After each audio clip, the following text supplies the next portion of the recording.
wa saa 3 asubuhi wake kwa waume umri wa kuanzia miaka 60. Hivi ndivyo huwa kila siku ya Jumatatu na Ijumaa wakongwe hawa wanapokongamana hapa kupata matibabu ya viungo vya mwili. Kutoka kichwa, mabega, miguu na hata viganja. Kwa saa moja mfululizo, masharti ya kunyorosha misuli ya wakongwe hawa huwa kama wimbo, alimradi wanapomaliza. Wengi wao hawahitaji dawa kamwe kwa matatizo ya mwili wanayopitia wakongwe wengi.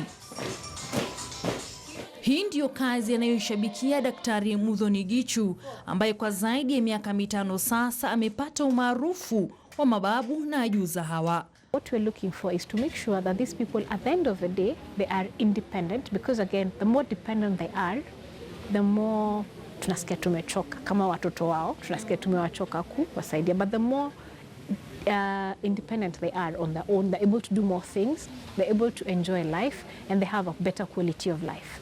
Muthoni mwenye umri wa miaka 35 ambaye pia ni mkuu wa kitengo cha wakongwe katika Wizara ya Afya, anaozamili kwenye sanaa ya michezo na sayansi ya mazoezi.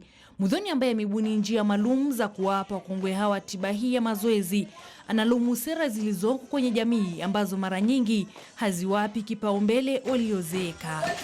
Mtoto wa miaka 18 ni mtu mzima, sio? Ni kijana ako kwa wodi na mtu ambaye pengine ni babu yake ana miaka 80. Hao watu wakiwa kwa ward moja, wale wakongwe wanafanya nini? Wanasema hataki kwa hospitali na anatoka anaenda nyumbani. Si ati hawahitaji yale matibabu, wanahitaji, lakini hawawezi kaa pale. Alafu angalia itikadi zetu kama Waafrika.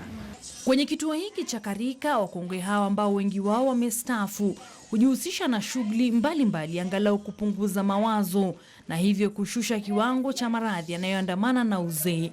Na licha ya umri wao, wanazo heshima tele kwa wanaojali maslahi yao, kama Muthoni ambaye kando na kuwa daktari anawapa sikio wanapokuwa na changamoto zingine za maisha. Hatuna kile tunaweza kumpatia, ni kumwombea maisha marefu, vile baada ya kumdogo aendelee na hiyo kazi, hata sisi tukitoka aendelee na wale watakuja awainue vile anatuinua. Na kunaye anayomkera kifungwa mimba huyu kwa familia ya watoto 3.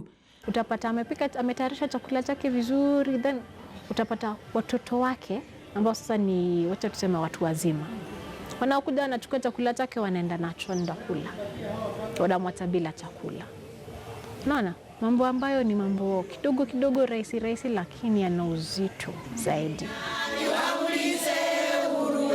Ama kweli muungwana alinena, uzee ni dhahabu na bila shaka sio ugonjwa kama wengi wanavyoamini, ila kwa wote wanaotenga muda wao kuwapa raha kama Muthoni ni shujaa wao.